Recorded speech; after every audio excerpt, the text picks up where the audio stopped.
Ladies and gentlemen, let me tell you something. Your teachers, your parents, your friends, they're too soft to say. You're not tired, you're just lazy, you're not overworked, you're not burnt out, you haven't tried everything, you're just soft. Mentally weak, addicted to comfort. Everybody wants to talk about how tired they are. I'm exhausted, I'm burnt out, I need a break. No, you don't, you need discipline. This world doesn't reward the tired. It rewards the relentless, and what most people call tired is really just mental weakness disguised as fatigue. It's an excuse to justify laziness. You feel tired because you trained your brain to seek comfort, not to conquer. You tell yourself you're tired because that lets you off the hook. That way you don't feel guilty for skipping the work. Let me give you a reality check. Your feelings do not dictate your future, your actions do. There are days I wake up with no sleep, jet-lagged, sore, busy, but you think I ask myself how I feel, I get up and execute, because I trained my brain to obey commands, not emotions. That's the difference between a king and a clown. The king doesn't wait to feel motivated. The king simply acts and the world bends to his will. Tiredness is a signal, not a sentence. It means nothing if you've still got work to do. You don't stop because you're tired, you stop because you're finished.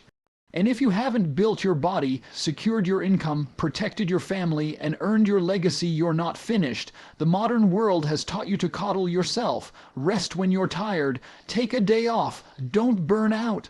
All this advice from people who have never conquered anything, who have never suffered in pursuit of greatness. They tell you to protect your energy, I say, burn it all to the ground and become something more. Discipline is the cure. Discipline turns your body into a machine. It silences the voice that says I'm tired and replaces it with I'm not done. You think Navy SEALs feel like training every morning. You think Olympic athletes skip workouts because they're tired? No, because they understand one thing: if you only work when you feel good, you'll never become great. Discipline means doing it anyway. When your legs are heavy, you run anyway. When your brain says sleep, you wake up anyway. When your emotions scream I can't, you do it anyway. That's the weapon. That's the edge. The laziest people on earth always have the longest list of reasons why they're not doing the work. I'm tired, I have anxiety, I didn't sleep well, I have low energy. But the truth is they don't have a lack of energy. They have a lack of discipline. Discipline is not a gift. It's not something you're born with. It's forged through discomfort. You wake up early when you don't want to. You train when it hurts. You push when your brain says quit. That's where discipline is born, in the battlefield between your thoughts and your actions. If you make decisions based on your feelings, you'll never build anything worth having.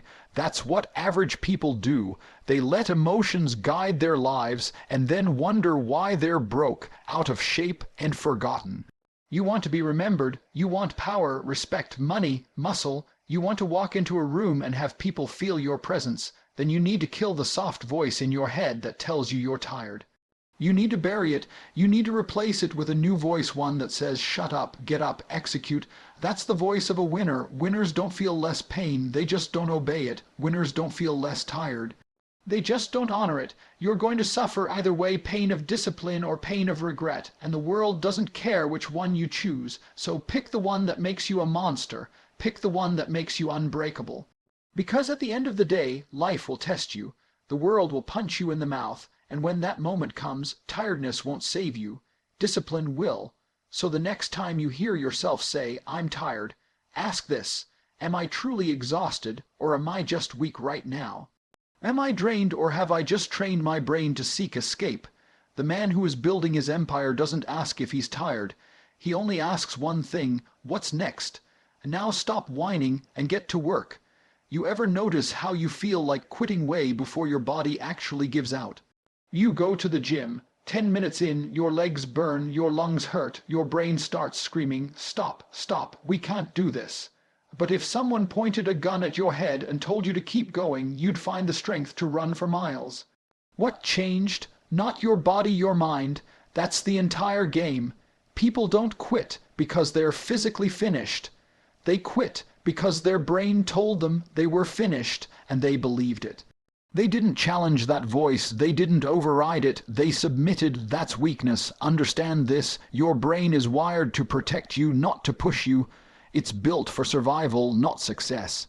It wants to keep you safe, warm, comfortable, not dangerous, sharp, and elite. When you start to feel pain, your brain's first reaction is to panic, to retreat. It sends fear, doubt, exhaustion, all of it not because you can't continue, but because it's afraid of discomfort. Your mind is like a lazy general commanding a powerful army, but he's terrified of losing any soldiers. So he calls retreat long before the battle's even halfway over. But here's the truth the weak won't accept. You can push far beyond what you think you're capable of. You just have to stop letting your thoughts control your actions. Your mind quits at 40%. That's scientifically proven.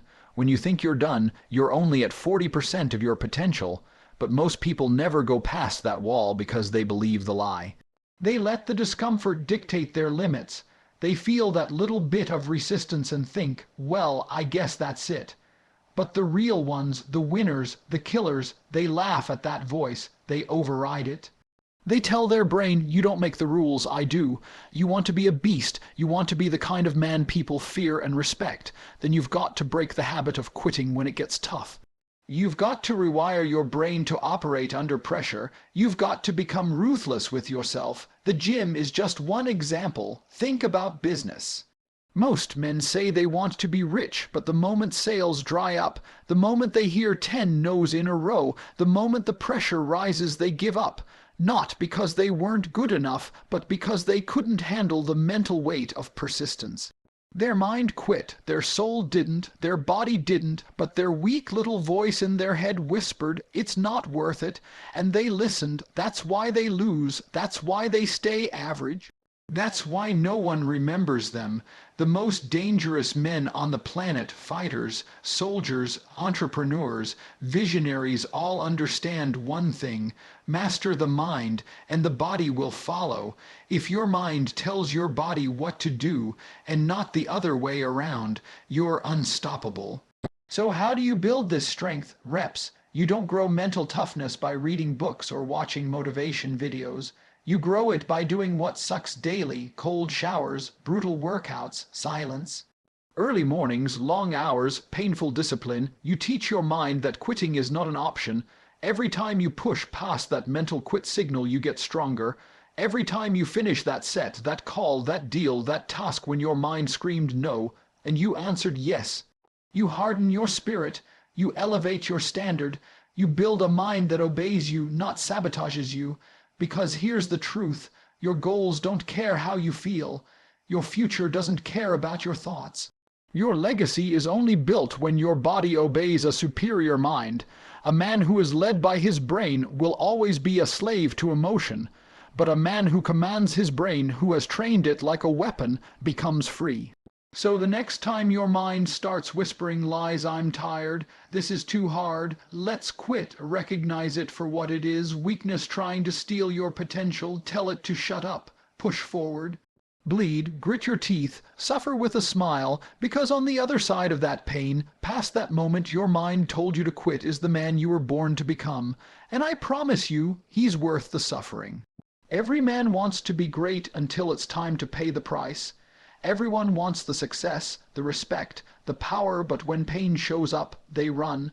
That's why 99% of people stay mediocre, because pain is the gatekeeper and they're not willing to walk through it. Let me explain this to you in a way no school, no parent, no soft motivational speaker ever will. Greatness is not given, it's earned, and the currency is pain. Pain is the toll you pay for greatness. There is no shortcut, there is no comfortable road. Every time you feel pain, you're being asked one question: how bad do you want it? And if your answer is not bad enough to keep going, then step aside. You don't deserve the crown. We live in a world full of cowards who want everything for free. They want to be rich without risk, respected without resistance, and successful without suffering. But that's not how it works. That's not reality. That's not how men are made. Do you think legends were built in comfort? Muhammad Ali said it best: I hated every minute of training, but I said don't quit. Suffer now and live the rest of your life as a champion. That's it. That's the secret. Suffer now, you want the results, then pay the price in sweat, in blood, in tears, in time, in discipline. Pain is not your enemy, it's your test, it's your qualification. It's the fire that forges the blade. The pain you feel in the gym, in the business world, in rejection, in failure, that's the universe asking, are you worthy? Because here's the truth, you can't build strength without resistance. You can't build endurance without fatigue. You can't build power without pain. Every rep that burns, every setback that stings, every lonely night grinding while the rest of the world sleeps, it all matters. People ask me, Tate, how do I become confident? Suffer. They ask, how do I become respected? Suffer. How do I build real value as a man? Suffer. Because pain is proof that you're doing something hard, something that 99% of people are too weak to even attempt. And when you embrace that suffering instead of avoiding it, you elevate yourself, you separate yourself, you dominate. You want an easy life, that's fine, but know this, the easier your life is now, the harder it will be later. Avoid the pain now, and you'll face it later in regret, in poverty, in weakness, in failure. But if you choose pain now, if you embrace it like a brother, you'll earn freedom later. You'll become unbreakable. Because the man who has suffered can no longer be broken. He's already felt the fire and he came out stronger. There's a moment in every man's life where he's standing at a crossroads. One path is easy, painless, and crowded. The other is steep, brutal, and lonely. That second path is where the champions walk. That's the path of the warrior, the king, the icon. And when you walk it, day after day, when you wake up sore, tired, and still go when you get knocked down and refuse to stay there, something starts to change in you. You stop fearing pain, you welcome it. You crave it, because now you understand pain is progress. The pain of training builds your body. The pain of rejection builds your resilience. The pain of failure builds your mind, and the pain of isolation builds your character. Every scar, every wound, every aching joint, it's a receipt. It's proof that you paid your dues.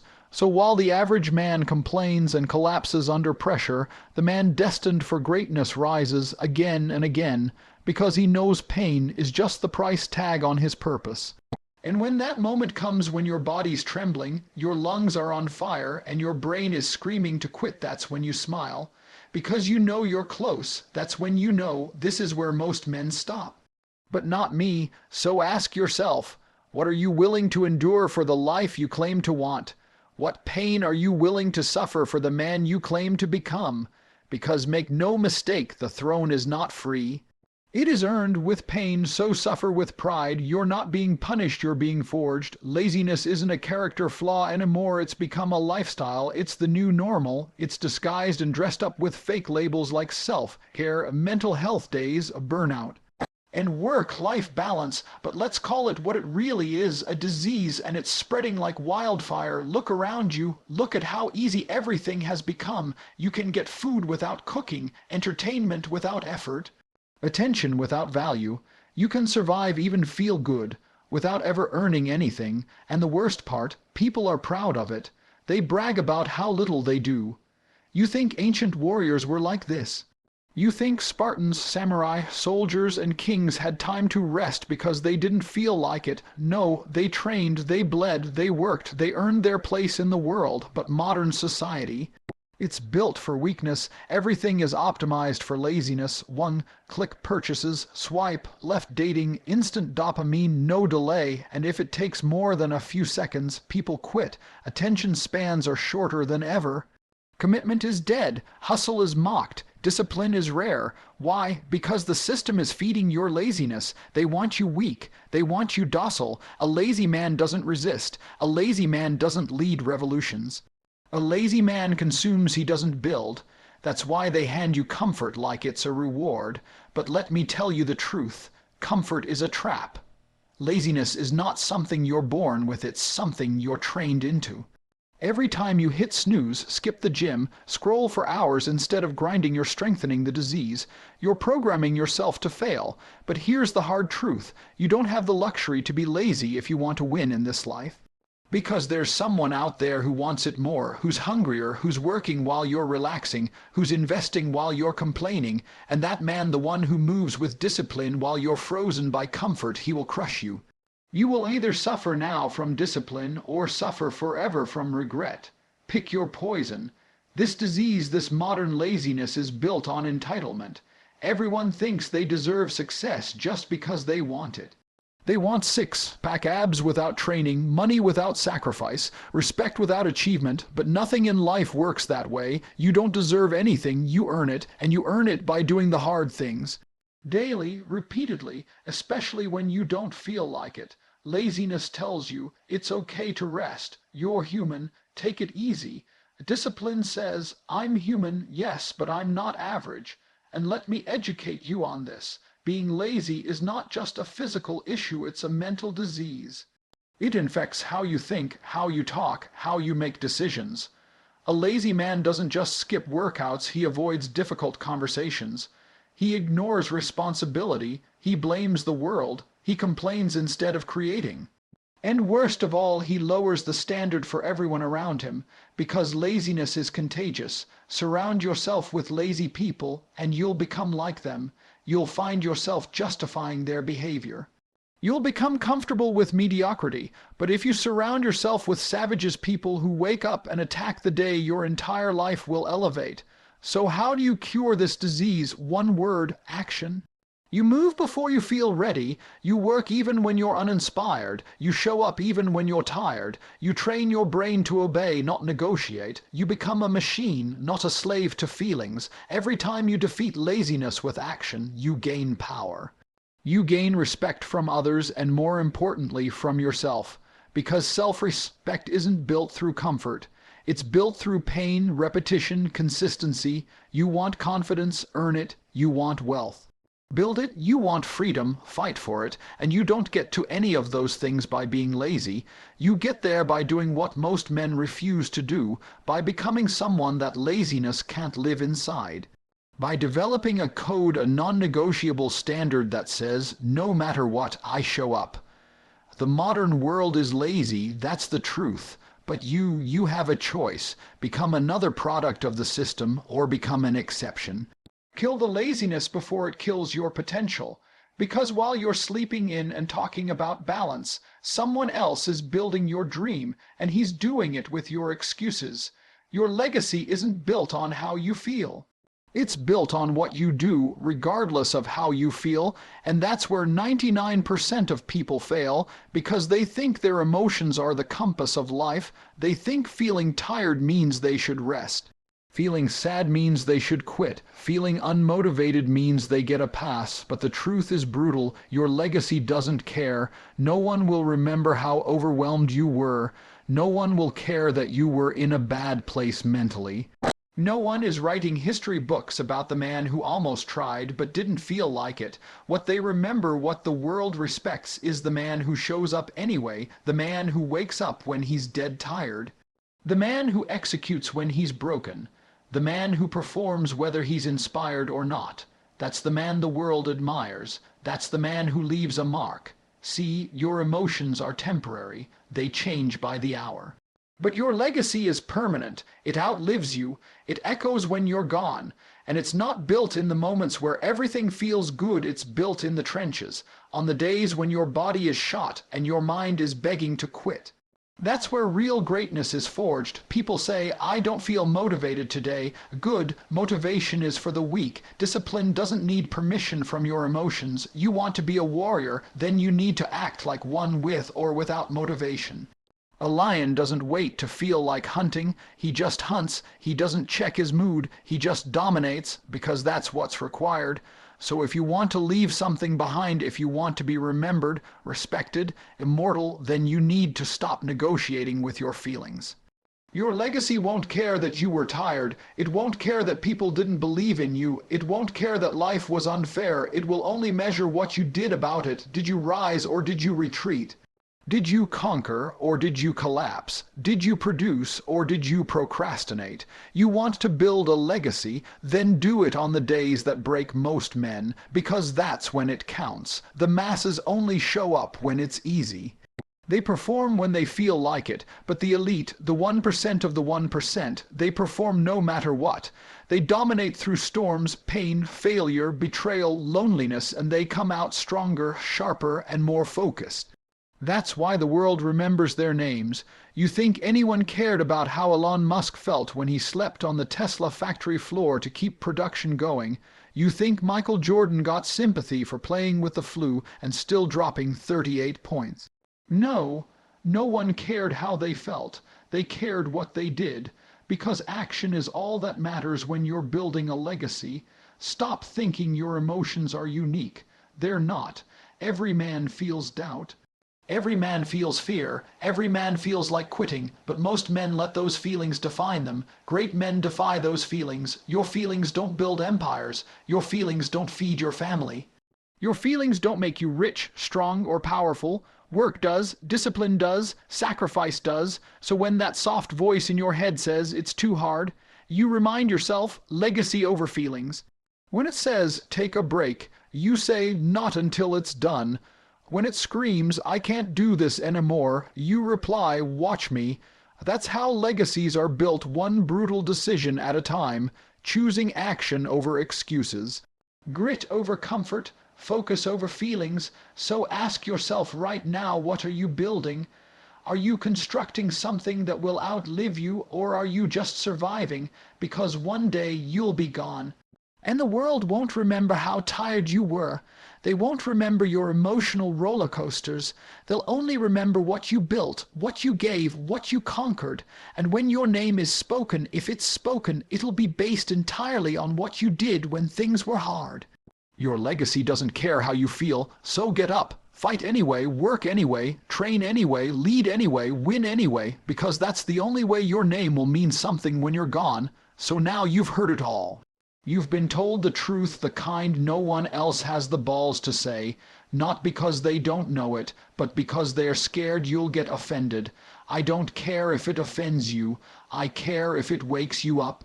You're not tired, you're just undisciplined. You're just giving in to the weakness your brain serves you every day, hoping you'll accept it as normal. But nothing about laziness is normal. Nothing about quitting is acceptable. You don't need more sleep. You need more standards. Your mind quits before your body ever even comes close. You feel pain and you panic. You feel discomfort and you retreat, but your body is still capable.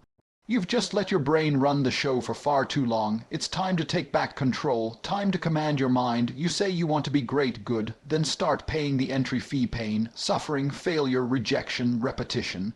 These are not punishments. These are the tools that build monsters. The path is hard because it's meant to be.